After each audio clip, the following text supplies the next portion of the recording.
Welcome to the Movie Madhouse. I'm Rob. I'm James. I'm Jason. And we are back. I'm really happy to be back. We've done a lot since we are last together here. Yes. Because we did our home view. Yep. And then last week was a mystery movie. Yep. And James has got a whole stack of magic cards. Yep. And in the middle of that, in the middle of all that, yes, there was a film shoot. Oh, yes. Starring. Oh, yes. Starring James. That's right. And I've seen the footage. Yeah. Oh, it looks good. I love the picture that Christina posted. I'm like, oh, shit, that looks creepy. And I kept thinking, like, the hell was that from? What the hell was that from? And I'm looking at it, and then I see the clock. And I'm like, oh, I know where it's from. Yep. Did you not know what it's from? No, where it was from. I thought it was I don't know how you couldn't have got that. I understand it because there was two shots kind of the same. One that he's talking about, and the other from the dresser drawer. I thought it was from upstairs. Right. Yeah. Okay. Yes. I hadn't seen any of that, so I didn't realize. Okay, I could see that now. In my mind's eye, I can see. And I saw part of the clock, and I'm like, oh, I know when it was from. So, yeah, that was a lot of fun. That was. I mean, sitting in the chair with my hands behind my back for a while they lit the place got a little old, but... Dude, tell me about it. We did run a little overtime. Just only by 5 or 10 hours. It was not that bad. 4 hours by the time frame I was given. Yeah. You're supposed to be 9. 6 to 9. 9, possibly 10.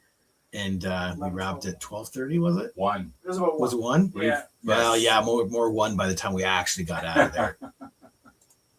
Oh, yes. Time flew upstairs. We get down from upstairs and just like, holy shit, it's almost 9 o'clock. Well, that was it. Because you guys were up there shooting and I was getting stuff downstairs ready and I'm looking at the clock going, okay, we said from 6 to 9. And I'm looking and they come downstairs. It's 7:45. I'm going, you have 2 scenes left to shoot in an hour and 15 minutes. I felt bad for Arena because she's downstairs. Like, yeah. La la la. What am I supposed to be doing? Nothing. But that's film shoots can do that. They very rarely do they stick to schedule. Yeah, like we got lucky with a long ride home. It was about 80% either on time or half hour before or after, like plus or minus. Nice. Like, yeah, it was pretty good that way. And it was shocking that it was that good because it is normally like stocked. Right. But still, it was fun. That was a good time. It was nice being a part of something like that again. I haven't done that, my PA assistant work or helper monkey work, as we used to call it affectionately. I kind of stepped away from that. So it was really nice to be back doing that again. Yeah, it's been a while since you've been on set. Yes, because the only time you were on set for a long ride home was your scene. Yep. And the funeral scene. That's it. So yes, it was really nice to be a part of that again. And now we've got one more day coming up. Yeah. But that's like a month and a half. August 22nd. Yes, I'm pretty sure that's it. And that's locations are in town here. In town, yeah. Yeah, it's all in town now. So that'll be easy. Just drive. Yeah. Because Google Maps did not know where that place was. Nobody knew where that place was. Google Maps told us, okay, you've arrived at your destination, and there was the entrance to the campground. And you're in the middle of a road. Yeah, it's like, oh, obviously, this is a house. And the address was like 21065, and the campground said 21097. Well, and the interesting thing, too, is you're going to an Airbnb, and nothing there looks like a house. No, it looks like even the Airbnb. Like a warehouse. I think it is. Or an old barn. Because you pull up, and there's a huge garage door on the front. Yeah. Yeah. Super nice inside, though. Oh, yes. Yeah. It was. That was a find. Yeah. Which you guys said. That's literally why we did it. We were all supposed to do everything August 22nd. And then the DP Walt, he goes, I'm shooting this music video and this is where we are. Can you use this place? And it's like, oh. Boy, can we. Yeah, if you go and look at Walter Riggy's page, you will see one of the shots that we set up at the top of the spiral staircase. Oh, yeah. The sketchy shit. Sketchy shit plus one. Yeah, that was when you're holding the pole for keep it from wiggling and that camera's rolling. You got half your dolly rig on a 14-foot C-stand. That was fun. Yeah. Of course, I didn't have a $60,000 camera sitting on there, so you know. I didn't know it was that much. That's just the camera.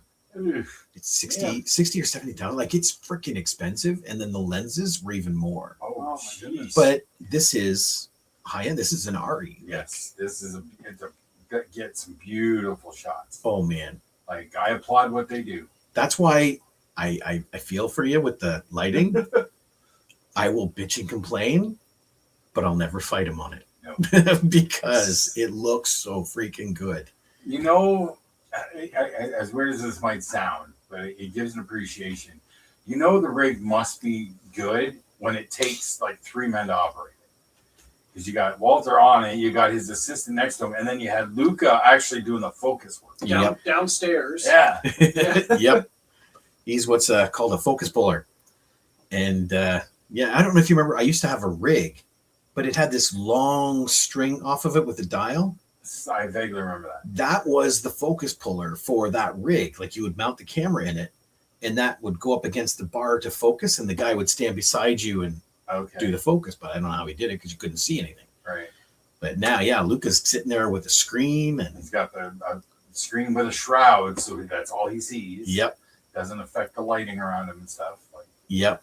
And the really cool thing about that monitor too is there's the different settings. So you can hit it for room temperature, like boom, hits a button and it shows the temperature of the lights and skin okay. tone. okay. So Nice. that's how he gets the perfect shot. They do good work. Yeah. Absolutely. August 22nd. And I'm really looking forward to seeing the finished product on this, because what we got that night, like, you delivered, man. Well, thank you. You Yeah. delivered. They wanted creepy. You gave that. And I remember saying, like, I'm psyched to creep everyone out. Like, I don't know if I can creep anybody else. I will say I am proud that I gave one note that seems to have made the cut. I really liked that That note. opening the drawer, And- and he caresses the drawer with his hands. Just adds that extra layer. You just go like, "Ugh." Well, it's fun to play a stalker, and that's literally what you're doing. And this is you're chasing this woman around town. Yeah. Yeah. And she's the one that hasn't disappointed you. Yeah. Yes. The other Barbie dolls. Well, that Barbie doll's just in there if you want it to. Just saying. Your wife might have The Yeah. the photograph face is still taped on it too. So Courtesy of Jason. as well. Yes, I did put that on there. yeah. Oh, you're now props too. I was a Barbie scuffer. I will turn the fan on. Oh, absolutely. I was a Barbie scuffer. That was one of my numerous I got it. titles that night. Barbie scuffer. I taped the face is taped on there. I was the clapper. Whatever you would call that. Well, we didn't have the proper clapboard. Clapboard. Yeah. we'll call it a clapper, but you had a We'll call it- binder. We'll call it a scene caller. Yep. Yep. I didn't even do that. They told me it wasn't necessary, so I didn't even bother clapping. It's Oh. literally because I'm editing it, so it's literally just so I can see which take is which. Right. That's all it's So as for. long as they tried to get the board, the page Mhm. in view, and I yelled it out, and that was it. Yep. So That's all that was needed. Yep. Oh, so yes, August 22nd, we're back at it. Nice. look forward to it. And then we Yes. just continue to pray to God that we get a season 2 along right away. And we can do it a lot more. When does that window open? It's open. Oh, okay. They've got everything. Oh, you've already sent in. So Okay. sit and wait. All right. Fingers crossed. But if you're interested in seeing A Long Ride Home, shameless plug, Yep. July 18th at the Capitol Theater. Come on out, 6 o'clock. We're going to watch the movie. And then coincidentally, and this was not planned, we go to Sons of Ken afterwards. And Long Lots is playing. Nice. Yep. Nice. They start at 8:30. which is about 15 minutes after our film gets over. Pretty much, yeah. Yep. Yep. I have to miss it again. And while we're Well, we bought tickets for the 76er mixer at Red Barn like back in January yeah, okay. because it's the 50th birthday for someone, and so and it's that day. Mhm. No, there's another person. I can't remember exactly what they're doing, but they had bought tickets like 3 months ago. And Yeah. it's like, There's several things going on that day. Everyone is like, I have to book shit on July 18th. well, we'll see how this one goes. We might see if we can't do another screening. We have to wait and see how this one goes. My wife's best friend has an annual pool party that is that day as well. See? But it starts in the afternoon. I should be fine to slip away, get to the premiere, because I do want to be there. Whether I'm in my suit or not. I said I was going to wear a suit, but if I'm coming from the pool party, I don't know how much time I'm going to have you change. So. Barbie Fluffer in the class. What movie indeed? I wasn't a fluffer. I was a scuffer. Oh. Barbie scuffer. That's an easy Yes. mistake to make. I got them confused, especially when I was watching him. All right, so now we did our home view, Yes. which was cool because I hadn't even seen the one. I never even heard of it. No, was Dead Man with Johnny Depp. I was impressed. Yeah, and it was what was it? What's his name? The Jim Jarmusch. Jim Jarmusch film, which my only other experience with him was The Dead Don't Die, and I did not like that movie. So I was leery going into this. But it wasn't that bad. No, it Like- was intriguing. I don't know if I'll ever watch it again. Probably not. No, but I did not enjoy the time I watched it. Mhm. It was very slow paced, but it engaged. Like it gets weird at times. Jim Jarmusch. Okay, if you know his stuff, it's gonna get weird, and it does get weird, but nothing too super crazy. And it's considered a dark comedy, but there wasn't a lot of really laugh out loud type of funny stuff. Most of the funny stuff probably came from nobody. Well, yeah, definitely. The character of nobody. The character of Just to- nobody. just specify. Gary Farmer. And maybe the scene with that had Iggy Pop and those two other guys. Michael Wincott. And, No. No. Although they did have a couple funny lines. No, there was those three people. They weren't. That was not the hunters. They were just three. Iggy Pop was wearing a dress. Oh, that's right. I can't remember who the other two were, but I'm trying to remember the scene. it's I think I remember the one you're talking about. he was still hurt from getting shot, and he approaches them. Nobody sends him down there alone. Nobody doesn't go down with him. And then they try to basically they wanted Depp. They were going to do things to him, and that's when I think nobody showed up and took him out. There's the poster. Johnny Depp, Dead Man. Yeah, I had never heard of it before this. I always heard good things about it, but I wasn't sure if I'd like it or not. Yeah, I had no idea. The clip I saw was great. And then as we were watching it, I'm going, I don't even see the clip that I saw. I'm so curious as to what you saw, I went back through my history and you can't find and I it. can't find It's it. probably in deleted scenes if you were able to find the DVD anywhere. Oh, maybe. Yeah. Well, it have to be in a deleted scene because it wasn't in the version we watched. Yeah. It's definitely not in there. Oh. And then just to get on the all of our topics, we went to a mystery movie, Yes. which I'm really loving. And it was The Invite. Yes. 4 people in a room. Yeah, that's the cast. Seth Rogen, Olivia Wilde, Penelope Cruz, and Edward Norton. That's the entirety of the cast. Yeah, and I've heard recent buzz about this, and Olivia, there was Olivia Wilde. directed Edward it. Norton has been doing some interviews, and he's been mentioning it, and Olivia Wilde, Seth Rogen. And the only one I haven't seen talking about it is Penelope Cruz. And I got it. I just saw a title, but I didn't get to read the article where it was Seth Rogen and Ed Norton that had to poke Olivia Wilde to be in the movie. Yeah, I think I did read somewhere. I can't remember. She was just going to direct it. Mhm. Can't remember who else they were looking at. Interesting use of terms from what I've heard the movies about. Kinda. But Other than the opening, I think the first 3 minutes, everything is in that apartment. yeah, The opening's got him in his classroom, like Seth Rogen, and he's listening to these people.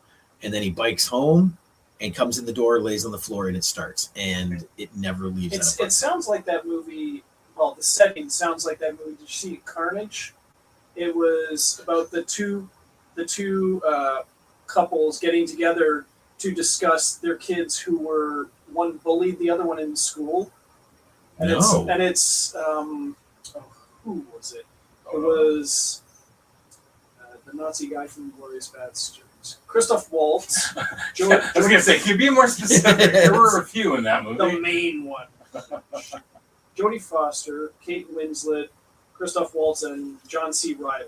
And 95% of it is in one apartment, them talking, arguing about their kids. Carnage. Okay. It's a Roman Polanski movie from 2011. But it's not very good, but That's an interesting lineup. yeah, I just wasn't interested by the dialogue and stuff. But it's interesting when they can do that for a movie all in one location. Like, you have to rely on. Now, the apartment in question, as the story progressed, you find out was renovated and was 2 separate apartments. So they had a lot of room to work with. And it was a character itself. Yes, essentially. Oh yeah. Yeah. The apartment is key to the story. So But it was, they do talk about the renovations and how it used to be 2 units and they made it into 1. So it gave them more rooms to move around and work in. So Nice. But I absolutely loved it. it's this weekend, isn't it? I believe July 10th. Yeah. So I want to go see it again. I want Crystal to see it for sure. Yeah. Whether I can get her to the theater or at home, I don't know, but I want her to watch it because, like, I loved it, but there are points in it that I extremely related to. This movie is an English adaptation of the U.S. Spanish film The People Upstairs. I hope it gets a wide release. Yeah, it says it had a limited release June 26th, and it expanded to a nationwide theatrical release on July 10th. Yeah, I know it's coming this weekend. I think I saw something that said it was. Yeah, will it be in Chatham? That Yeah. it doesn't seem like it'll be a Chatham flick. Doesn't feel, well, actually, no, it feels exactly like it. Because they get the little things that Sometimes, pop up. yeah, I guess sometimes. Good books. But I loved it, and there were some bits, especially during the climax scene, that really rang with me, like extremely relatable, and also, okay, it's Seth Rogen, so surprise, surprise, he smokes a joint, Right? you know, but that scene really made me a little uncomfortable. Really?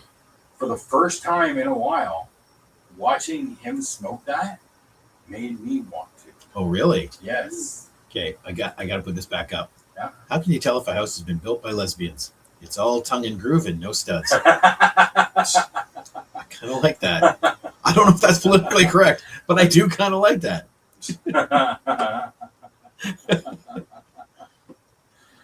But yeah, It's right on topic. It is. It absolutely is. Yes, if you've seen the invite, yes, it is. The fact that Callie was kicking himself when I told him what it was. Couldn't help We it. No. appreciate it, sir. I'm glad you Thank did. Yes, absolutely. Absolutely. Yeah, Callie's really kicking himself that he didn't come to this one. He's going to second guess every time. Exactly. Now. Exactly. And he still doesn't come over to watch, I swear. He owes me a movie watch now. Actually, technically, he owes me 2. Should be the invite then. He owes me 2. One for Father's Day, because he promised he was going to come over and watch a movie with me, and he still hasn't. Oh, But also, we had a deal, and I watched that, Perfect Days, I talked about it, the Japanese toilet cleaner movie. Right. and he has to watch a movie, so he owes me 2. I know he's not watching this; he won't watch this. So, but my son owes me 2 movie watches. That's right. And it's on the internet, so now it's real. Yes. All right. Well, because of our home view with Dead Man, we decided to make our topic the top 5 black and white movies we've seen. Yeah. Which I thought was going to be hard, and then I'm like, oh no, okay, no, I had my top 3 fairly quickly, and I'm like, oh man, I know, and then I start, okay, no, I've got about 9. Well, let's see what your number 5 is. You want to know my number 5? I do. Having a discussion with Tally just a few hours ago, I was thinking about switching this out, but I'm not. My number 5, 1946, It's a Wonderful Life. Now you revisit a lot. I don't revisit it a lot. I probably watch it every couple years there around Christmas. Since I first watched it, I've only watched it about 3 times now. Because I didn't watch it. That was one of the on the list of classics that you guys kind of harped on me in the early days of Madhouse. I hadn't seen all these classic movies because black and white movies are going to be boring. They're not going to work for me. I've only seen that one once on Christmas Eve. Hey. Alfonso, happy not so hot melting Monday. Yes. But it's like Sound of Music and stuff. I watched it once, it was good, but I can't watch it again. It's just Alfonso, just a side note, I wrote his scene Oh, for A Long Ride Home, Oh, yeah? season 3. season 3. Yep. Okay. So you now have your scene written. Yeah, that's all I'm gonna say. Okay. So But yeah, It's a Wonderful Life. It's arguably one of the greatest Christmas films of all time, and for good reason. It is a great movie, and Jimmy Stewart, god damn that man, he had that Hollywood charisma. You Yep. know, there is something about that man the legend that is Jimmy Stewart. Jimmy Stewart. Dude, Yes. it is absolutely true. So, absolutely. Black and white movies, that's what it is. that's the topic. Jason's picked It's a Wonderful Life. James is number 5. my number 5 from 2013. It's a Ben Wheatley film. He's the guy who did Kill List that we watched. Okay. Those 2 Hitmen. It's called A Field in England. And I watched it because it was a Ben Wheatley film, because I had recently seen Kill List at the time. And it's all in black and white. It takes place during the English Civil War. 2 guys Don't thank me yet. two guys leave the battlefield, meet up with 2 other guys, and go off on this adventure kind of around this seemingly endless field in England. And it ends up coming back to the battlefield. But a bunch of weird shit goes on. This sounds interesting. It is, but weird. And it's cool because it's 2013, which means this is a choice, not the only film stock available. Like Right. It's a Wonderful Life. Yeah, and I think it's the only one. Ben Wheatley's done several films now, and I think it's the only one he's done in black and white. I just stressed weird because of your recent experience with Under the Silver Lake. Yes, but is it a surrealist film? That's the weird. There's weird, and then there's surrealist. Okay, surrealist is weird plus. So, is it just weird, or is it? I think it just has weird elements because it's not very complex. Okay. Certainly not in scenery or location. You're not trying to figure out the imagery behind certain things. Or No, whatever? I mean, Okay. Pulsing green. At one point, the guy cooks up mushrooms for them to eat, so they kind of start hallucinating a bit. Then it's going to get weird. Okay. And it gets But weird. there's Yeah, no but- reason for it. Exactly. Yeah, Exactly. yeah. It's not like, some random girl in a bunny suit walking by and it's supposed to mean something, Mm. but it's No. never explained. Okay. See, that's the kind of surrealist weird that I don't like. But it's interesting. That's my number 5. Okay. Well, mine is what you said you weren't putting on your list, Sure. but I had to put it on here. Sure. This was a film released in color, but then they did a black and white re-release, and it's Logan Noir. Because I feel that looks so much better in black and white. It absolutely does. I agree. You know? I just, it felt like cheating. I did cut that one from my list, and I wanted to put Zack Snyder's Justice League Justice is Gray, but I haven't actually watched the whole. I know it's not going to be any different in content, but I haven't actually watched the whole gray, black and white version. I didn't even know that was a thing. Yeah. Yeah, I haven't seen it yet either. But that's just it. I love Logan Noir because of the black and white. Yes. You know, so I acknowledge that that is the superior way to watch that movie for sure. yeah, It just felt like seems so cheating much to me in bleaker. this. Yes. and yeah, They did put out some really striking still photos from that version. I find the black and white makes the shadows darker, which makes it seem so much bleaker. And it's a As if bleak you could- movie to start. Yep. Yes, it is. All right, number 4, Jason. Number 4, still going old school with Alfred Hitchcock, 1960s Psycho. I almost put that on here. Did I finally watch that? Yes, yeah. My wife It's and I just did. I watch it like once every 2-3 years. It's not something I revisit, so it didn't quite make my list. See, my list isn't necessarily movies that I rewatch. I had to also play in a factor of how important, how did it affect me when I watched it. I may not watch them over a lot, but if this list is, did they affect me? How did they, whatnot? And Psycho, again, my first time watching it was for the Madhouse. Okay, my only other Hitchcock film I'd ever watched prior to that was The Birds when I was a kid. My first time watching it was we had one of those scratch off.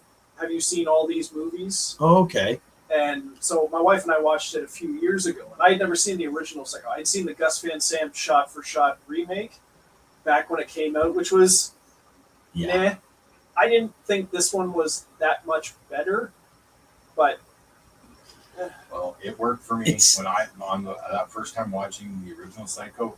God damn, the intensity was there, the tension. Hitchcock knew what he was doing. Damn it! actually the best Hitchcock movie that I've seen, and I've only seen like maybe 2 or 3, was the one you had us watch, the noir film that Beyond a Reasonable Doubt, or An Alfred Hitchcock movie? it was an Alfred Hitchcock movie that I believe you had us watch. That you know what? That title is ringing a bell, but It is, but I don't remember picking an Alfred Hitchcock movie. We watched it for the Madhouse. I'm drawing a blank. It did not stick with me like Psycho did. So, and I did watch a few other Hitchcock flicks like Vertigo and Rear Window. And It's North not by one of his. Northwest. It's not one of his more well-known movies. I'm just. I think it had Doubt. Shadow of a Doubt, 1943. Yeah. Okay. Yes. I enjoyed that. I really enjoyed that one. It was good. Yes. Psycho to me just stands above that. That was Psycho is iconic for a reason. young woman suspects her visiting Uncle Charlie as the notorious Mary Widow serial killer. Let's see, did we watch this together? No. But we watched it for the Madhouse. Yes. For whatever topic or something, there was a reason we watched it. Gotcha. Okay. Sorry, I should have specified it wasn't a view and review or home view. All good. All good. Okay. Good pick, though. James, number 4. I had to wait till he started to take a drink. Yeah, of course. Yeah. Excuse me. Oh yes, mine from 2021. I really like this one. It's a Kenneth Branagh film, I believe. Belfast. I don't think I've seen that. I know I haven't. I know it came up on my list, and I was watching it because I love Kenneth Branagh. Yeah. His directing is amazing. Kenneth Branagh is. He directed Thor. Yes, that's the only movie I know off the top of my head. Dead Again is the other one I like, but he also starred in it. But like the kids in it you would know are Jude Hill and Louis McCaskey, but it's got Catriona Balfe, who is the lead actress in the show Outlander. You've got Jamie Dornan from the 50 Shades movies. Okay. Judi Dench, Sharon Hines, who was he was Mance Rayder in Game of Thrones, but he was also Steppenwolf in the Justice League. Yeah, but you don't get to see his face. No. Really. No, you can Unless he does have those you things. recognize his voice. But this is basically a young boy in his working class Belfast family experience the tumultuous late 1960s. This shit that goes on between Ireland and Northern Ireland, like the whole, what do they call it? The Troubles? I don't know. You're talking the Northern Ireland, that stuff? Yeah. I don't know what they call it. The film was based on true events from Kenneth Branagh's childhood. Oh yeah, Sharon Hines left Belfast in the mid-'70s for England to escape the, quote, troubles. Yeah, that would be considered trouble. Yep. Yeah. But no, it's a really good movie. We actually had it at the Chatham Galaxy for a while, and I didn't go in to see clips of it because it's like, well, it's a black and white movie, takes place in Ireland. I didn't care. Now you do. Yeah.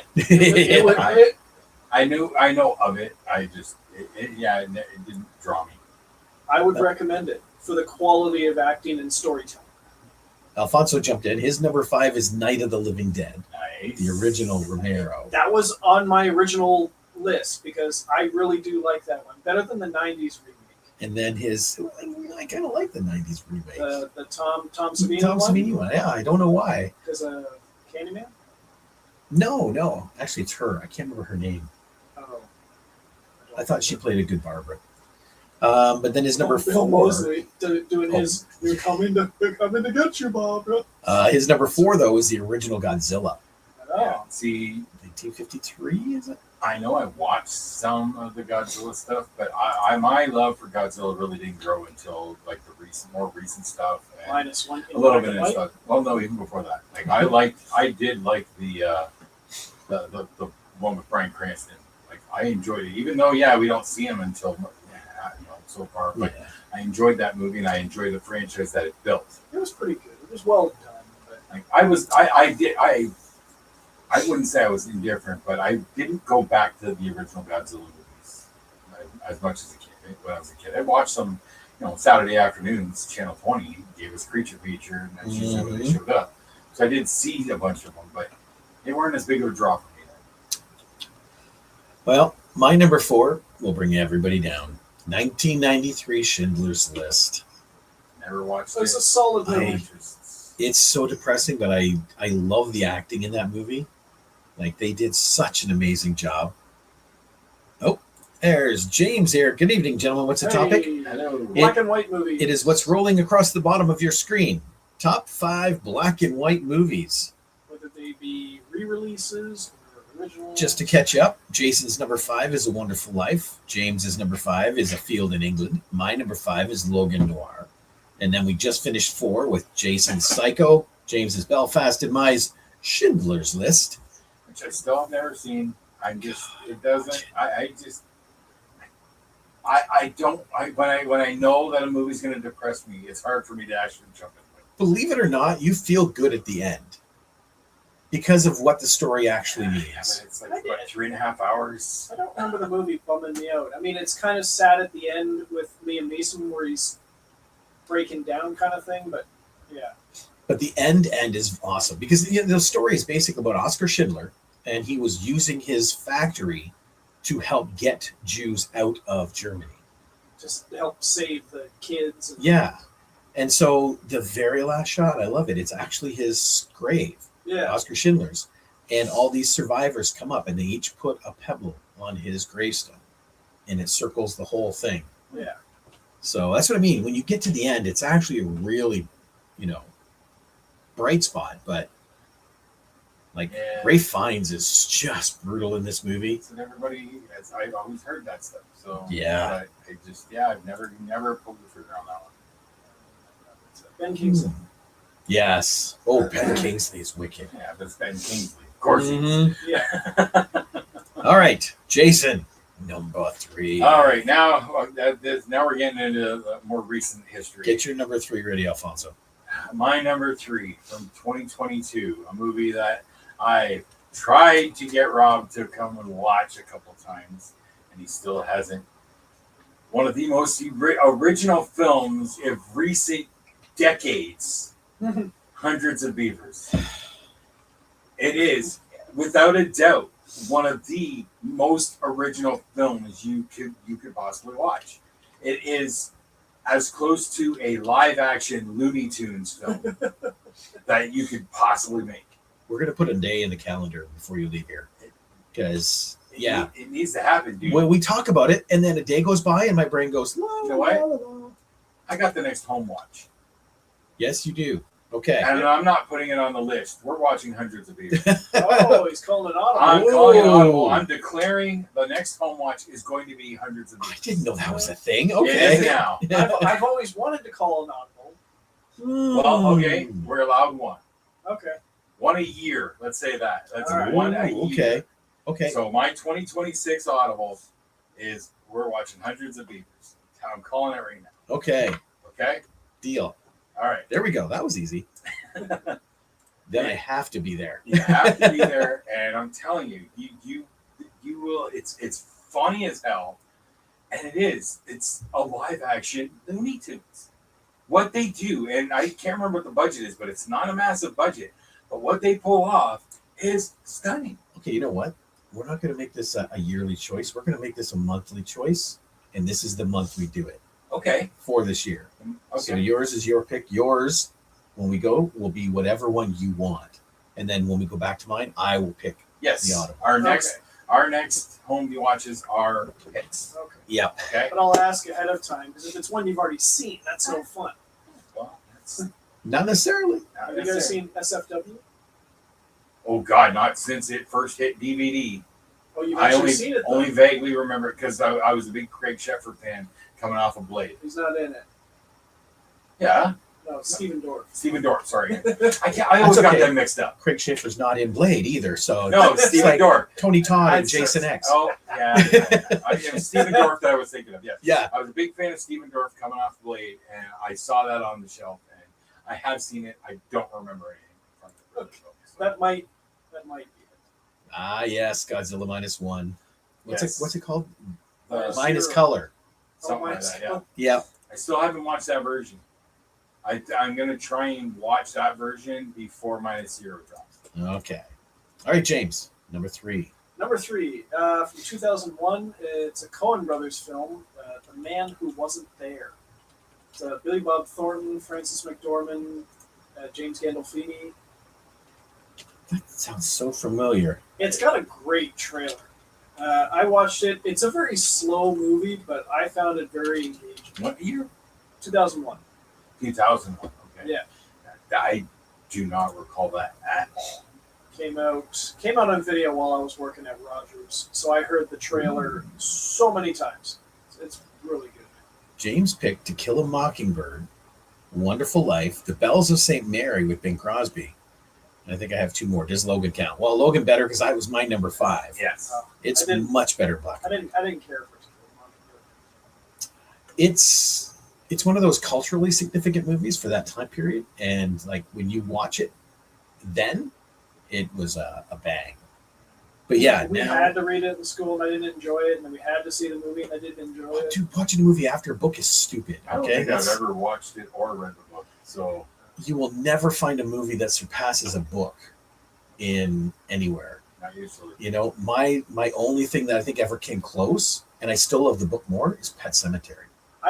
I love the movie way more than the book. It was almost a case of it was very faithful to the book, but I liked the movie more. There was one. Did you ever see John Carpenter's Vampires? James Love Thomas Ian that Griffith. movie. Yeah. Have you ever read the book? Yes. Yeah. No. It's almost an adaptation in name only. Oh, I've There's seen the those character names are in it, but it's almost nothing like the book. It's like, well, Roger Christian, he did Battlefield Earth. Well, that's the first half of the book. Well, that's what I mean. It's like a 9 billion page book, and he's got an Yeah. hour and 45-minute film. And it's like, dude. Yeah. But So- Running Man, the original I've heard it's Running pretty- Man has I've heard it's- nothing to do from the book. I heard The it's Lawnmower super Man. brutal. Yeah. Well, they got sued. Yes, They they had did. to take from creator Stephen King. And you watch the trailer, it's like from here comes, and they just bleeped out. Yep. We are Because he off sued him. topic. Sorry. Yes, That's almost a topic we could do on our own. Books, movie based on books. we may have done that, but it was probably a long time ago. Okay. All right. Well, my number 3. All right. 1998, American History X. Oh, I've never watched Yes. it. that wasn't listed. I've had many people mention it and talk about it. I have never watched You know, it. I found the same list you did. I thought I did. The movies, no, it was on Wikipedia. The black and white movies since the '60s, and that wasn't on there. That's I Dude. told, I'm doing it. I still cringe at the curb stomp. You need to give it a good honest watch, bro. You haven't seen it? Nope. Holy shit. Yeah. What? Oh. I was going to call you before on Schindler's List, but no, I'm calling you on this one. This one you have got to watch. It's amazing. Edward Norton and Eddie Furlong are just freaking unreal in this. Edward Norton got ripped for this movie, but he like muscular ripped, but he didn't want to keep it up. Yep. But you've got him, then you've got Ethan Suplee's also in there. Stacy Keach. What's the dude from Deep Space Nine? Captain Sisko. I can't remember. James Avery. No, James Avery. No. Isn't that his name? No. It's Avery Brooks. There Brooks. we go. Thank you. I knew it was Avery. I heard Avery, and I thought, well, it's got to be right. Yeah. I forgot he was in that. Yeah. Oh man. And it's good. Fairuza Balk. Fairuza Balk, yeah. The curb stomp. Oh. No. But the movie's amazing. Just the photography alone too, like that opening scene too, when he's chasing the guy down the street and he turns and he starts walking back. They do it in the slow mo. Yeah, like. Oh wait a minute! Isn't only half the movie in black and white? I thought it. Oh, wait a minute! You might be right. It's all. Well, I'm still taking the. No. Yeah, it's very justified. That you should watch it. I think you're right. I think it's in color except for the lot of the flashbacks. The flashbacks are all black and white. I haven't seen it since VHS. That's a while. Damn, yes, you are 100% right. I have my moments. Okay, so my number 3 doesn't technically count. Okay. But I'll still take the card. Oh, it's still there. I'll still take the challenge. The fact that you've never seen it. It's kind of been on my radar for a long, long time. This is just the push I need to watch it. We'll qualify it for your list for the significant shit that happens in the black and white. There we go. I'll take it. All right, Jason, number 2. This is where rewatch over importance really played a factor. So my number 2, which is going to make my number 1 blatantly obvious. I already know your number 1. This makes it obvious. Yes, Sin City 2005. Mm-hmm. Sin City is one of the best comic book adaptations ever made. I hated to cut it.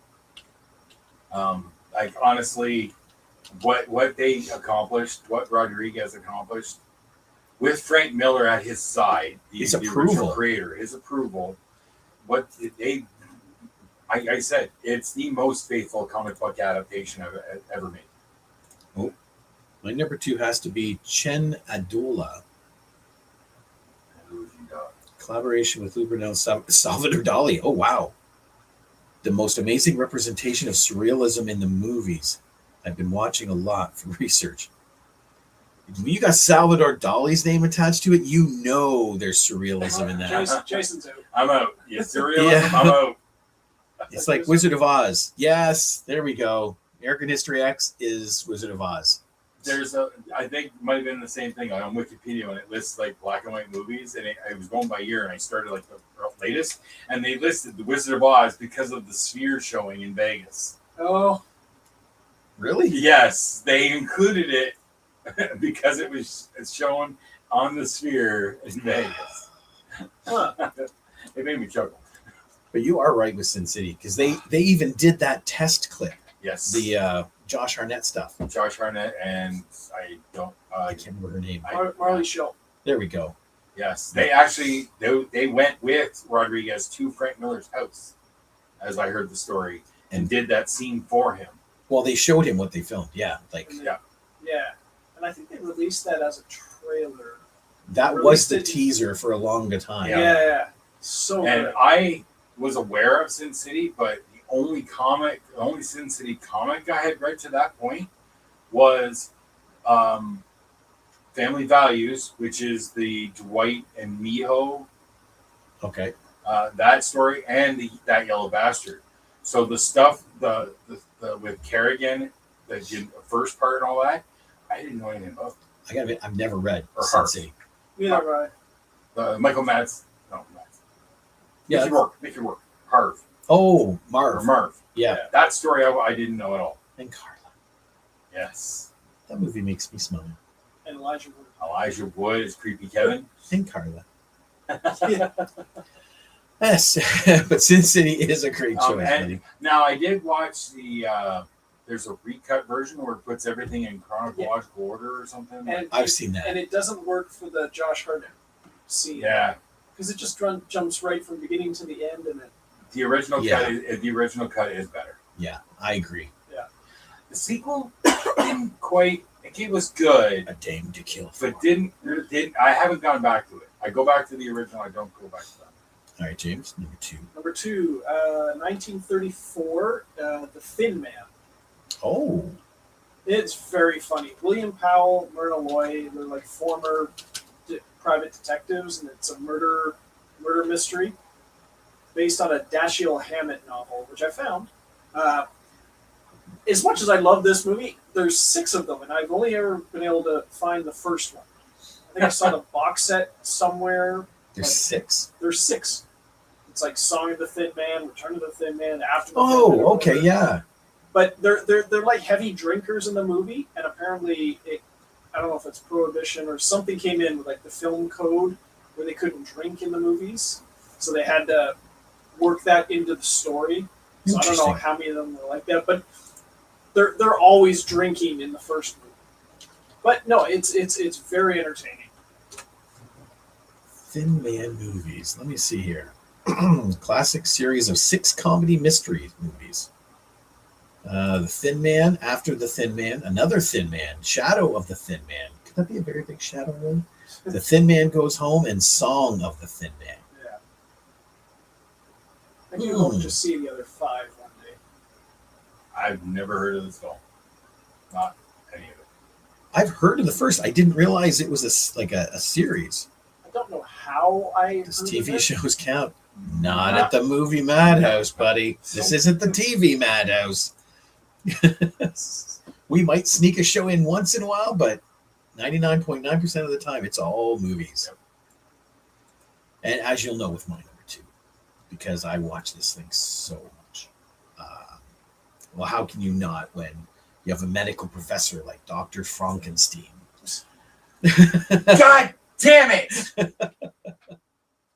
Fuck! I did not forget about this one, but I unfortunately cut it. Young Frankenstein, 1974. That blows up my entire fucking list. God damn it! Well, you haven't hit number 1 yet. You can edit. I don't think nothing's bumping number 1, buddy. No. I know. No, but quite honestly, Young Frankenstein probably would have been my number 2. God! Sin City's still a good number I'm 2. so angry at myself. Very How sad. did I forget? God!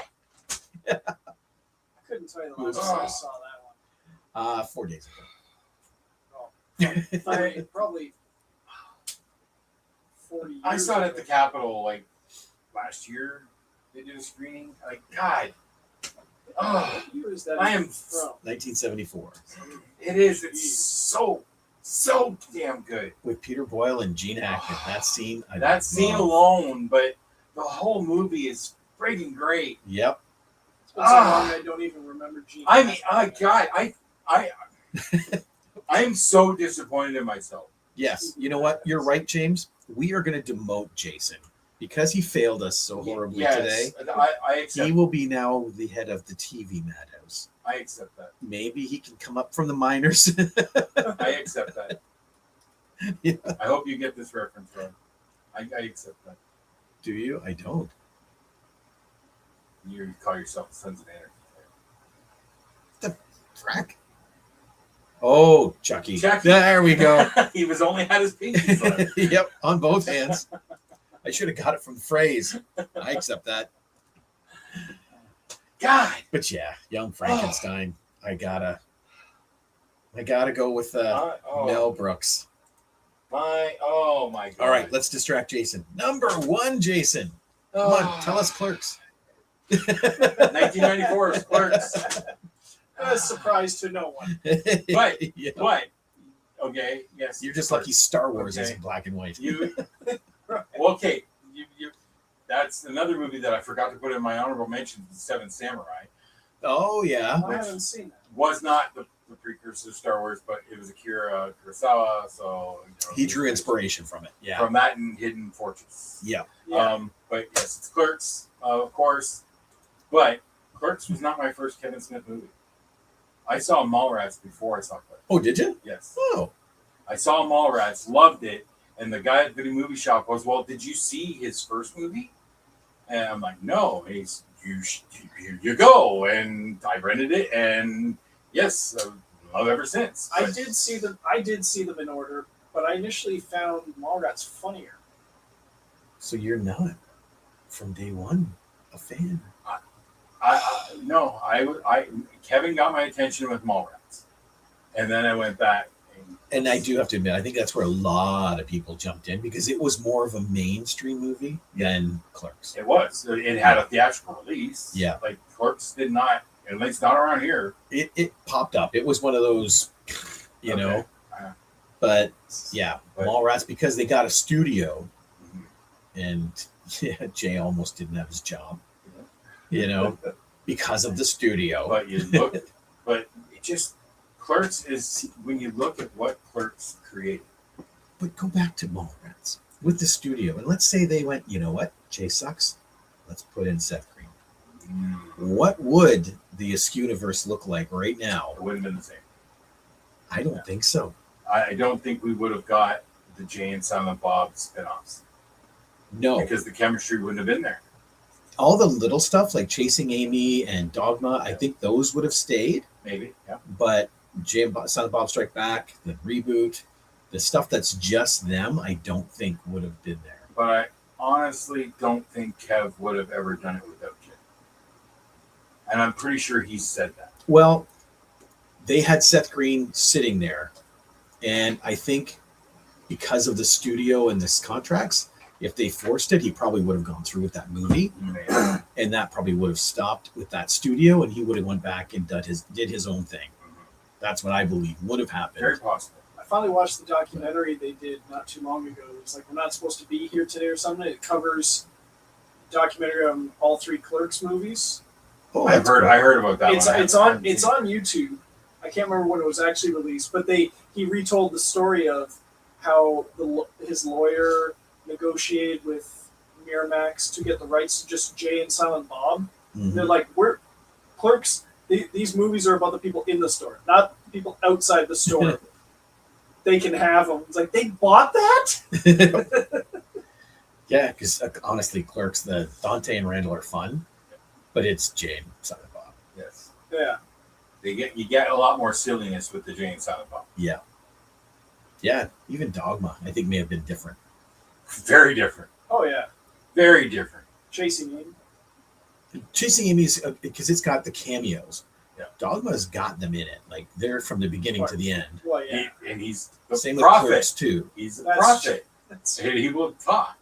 And he At won't length. stop. whether you want him to or not. Apparently making a Dogma 2. I don't believe it. And a Mallrats 2. Until it's on screen with Kevin, it's maybe.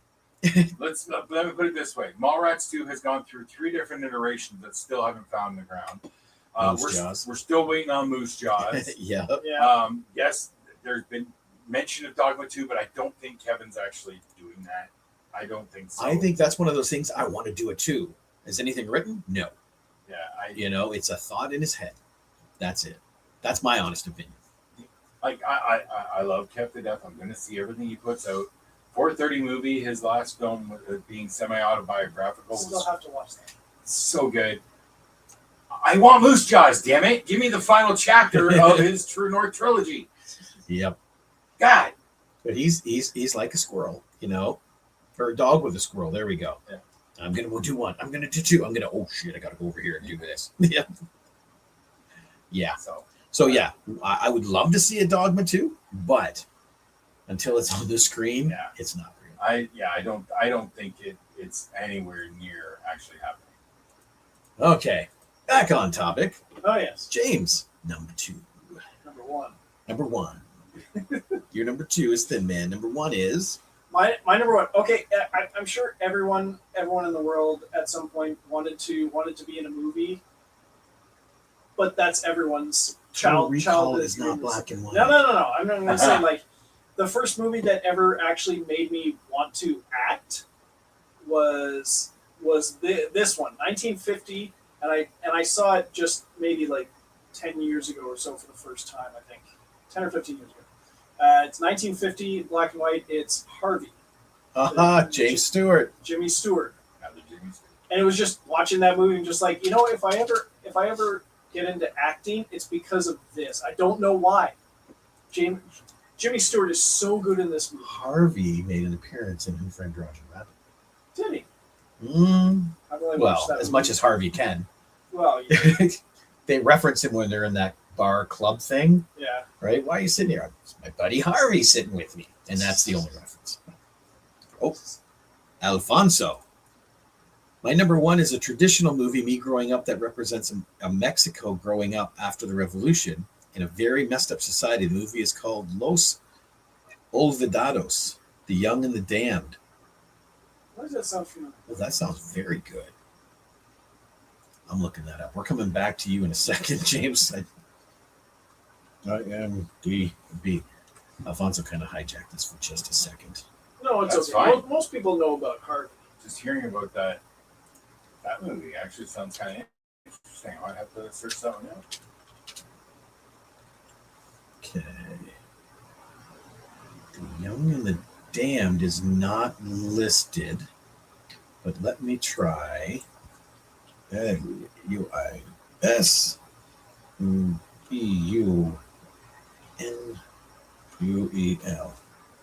There he is. Found the director. Oh, he passed away in 1983. Okay, let's see if we cannot find. He said it's from his growing up. So, Alfonso, how old is Alfonso? He's the R. Yeah. Alfonso, do you know what year it came out? After the revolution. Los. The title sounds familiar. Olvidados? Maybe I'm thinking of the Lost. It's on YouTube. I think that was a video. 77. Oh, he's got a year there. 1950. Okay, 1950. 37. Oh, and here it's called The Young and the Damned. Okay, so I wouldn't let me find it. That is hinky in the biggest sense of the word. 8.2 on IMDb. You got my attention, Alfonso. I'm going to put this one in my to-watch list. A group of juvenile delinquents live a violent and crime-filled life in the festering slums of Mexico City as the morals of young Pedro are gradually corrupted and destroyed by the others. Alfonso, you don't have to give it a good honest watch card at me. I am giving it to myself for this. I want to watch this. Yeah, I'm giving it to myself too. Yeah. He said, it's a great one. And then, my number one is a 2008 film, Yesterday Was a Lie. Sci-fi neo-noir film starring Chase Masterson, Deep Space Nine, and has the last on-screen appearance of Peter Mayhew? I've heard of this. What the? A sci-fi neo-noir. It sounds like a nice combination, though. All you guys are blowing my mind tonight. What's it called? Yesterday Was a Lie. Yesterday Was a Lie. Look, I need to get back to watching film festival entries. So Nope. I can't keep getting all these other movies thrown at me. You're killing me here. Okay, this one's only 5.1 on IMDb, but that doesn't mean I much. don't No. recognize anybody in this movie except Hoyle. Peter Mayhew. A girl with a sharp mind and a weakness for bourbon finds herself on the trail of her reclusive genius, but her work takes a series of unforeseen twists as events around her grow increasingly fragmented, disconnected, surreal. Jason's favorite. You might have lost me. With an ethereal lounge singer and her loyal partner as her only allies, Hoyle is plunged into a dark world of intrigue and earthshatter. Oh, there's more. Earth-shattering cosmological secrets. Haunted by an ever-present shadow whom she is distant to face, Oil discovers that the most powerful force in the universe, the power to bend reality, the power to know the truth, lies within the depths of the human heart. Okay, that sounds kind of cool. Yeah, but you're losing at the S word. Oh, Okay. okay. That one's a maybe. That one's a maybe. I'm going to watch it just for Peter Mayhew because I have never seen him in anything where he doesn't growl like a bear. Sure. The sci-fi neo-noir is an intriguing combination. Yes. Okay, so back to Harvey. Yeah, it's Jimmy Stewart playing like a happy-go-lucky guy named Elwood P. Dowd, and his sister, who he lives with, wants to have him committed because all he does is go to bars and drink and hang out with his friend Harvey, who's a 6'3.5" tall rabbit who only he can see. Which is cool that he actually has a height when you can't see him to measure him. Yeah, he's 6'3". 6'3.5". Let's stick to the facts. But yeah, no, it's just a wonderful, wonderful movie. Oh, I thought you were going to say It's a Wonderful Life. Ron Stewart. Yeah. No, same Stewart. Ron Different movie. Ron Stewart film. Yeah. And apparently they did a colorized TV movie remake that Jimmy Stewart was also in. And apparently he preferred it, but I know a lot of that stuff from that period they colorized, especially in the 90s. They redid the movie too. They didn't just colorize it. A remake. He remade his own movie. There's a remake of Harvey? Yeah, I don't know how to find it. It's apparently a TV movie remake. Let me see here. Harvey, 1950. Oh wait, if I go Harvey TV. Let's see if that does anything. No, it does nothing. Okay. Steve Harvey. Not the same. Dead Harvey TV. Okay, we're not finding it either. But it's a fun movie. It is. It is. It's Jimmy Stewart. 1972. 1972? Yeah. For Harvey? For the remake the colorized remake he did. Oh. The one I'm talking about was black and white 1950.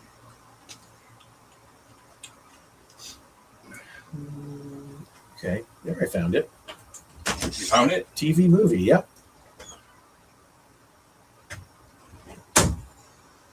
Interesting. He says he was more satisfied with his performance in this film. Well, and you got to think too. You already know the character, so you're happy to dive back in to do that character, and you can do it better. Yeah. So I get that. All right, but I don't care if Jason's here. We'll get to mine. My number one, 1922. I watched this thing so much, but I watched the more modern version with the soundtrack by Typo Negative. It is Nosferatu. Oh, okay. Yes. I did see a version of Nosferatu. I think it was a colorized version back like when I was a kid, probably in like the 80s or something. But I never saw the original black and white one. Oh shit! Uh-oh. I forgot about the Robert Eggers Nosferatu that came out just a few years ago. Was that in black and white? That was in black and white with Bill Skarsgård. Yeah, and Lily Depp. So fucking good. That was good. Ah, Was that in black and white? It was. that was black and white. No. Oh yeah. I can't. Why was that not listed? I'm. No. Oh, I'm angry about that one. I'm the only one allowed to be angry. No. Because I forgot about Nosferatu from a few years ago. Oh, Because his number one is the OG Nosferatu. okay. I've never watched either one. I've seen one from the 80s or so, but it wasn't in black and white. But the one from a few years ago was. I haven't seen that one because he said Christopher Young did a banger score for the 1922. But yes, it was in black and white. That one a couple of years ago with Lily Depp and Bill Skarsgård. I forgot that was in black and white. So good. I I'm still an OG guy. I was not interested. Now I did, in preparation for this list, watch another Robert Eggers. Is that his name? Robert. Lighthouse. Yes. I haven't seen that. That's in black and white too. It's Yeah, in it's black in and white. black and I white. watched it for this list because Tally had been talking about it for years. Yeah. It was good. Yes, it's weird. It gets weird. Defoe and Pattinson were great in it, but not quite my cup of tea. I will probably never watch it again, but it was good. The black and white effect. 7 foot puka. 6'3.5". 7 foot puka, According to the dialogue. right? He's a puka. I Oh, remember what was the original Nosferatu? yep, 1922, but with the typo negative soundtrack. Oh, okay. Yeah. I've seen a couple of clips, but I've never watched it. Yeah, I do. I watch that a lot. Max Schreck. Yeah.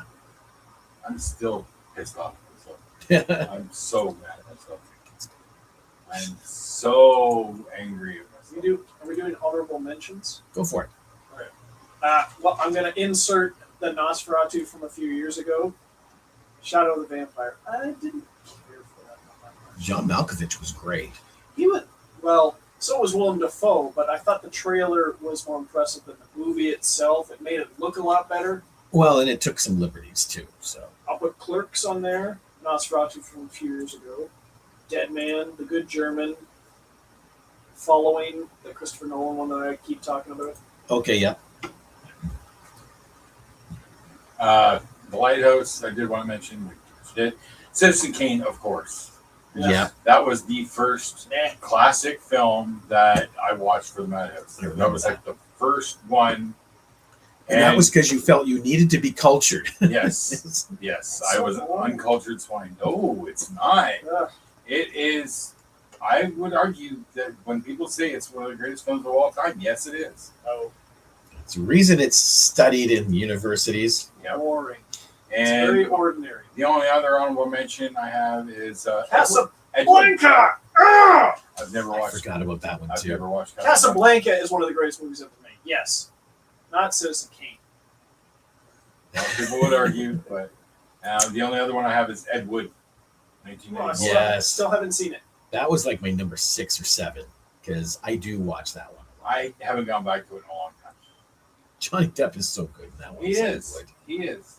George the Animal Steel is Tor. Yes. All right, we got one more comment from Robert. 1927's Metropolis. I have never seen that. No, me neither. Just got a recent redone score by Jeff Beal for the 100th anniversary next year. I didn't remember who did that. I can't. That seems so wrong to say a movie is 100 years old. I know. I still don't like saying 80s movies are 40 years old. Okay, And, that well, That's Rob, you're No, no. just to stick a knife in. no. How old will Star Wars be next year? And for another week at the Movie Madhouse, I'm Rob. I'm James. I'm Jason. See you later.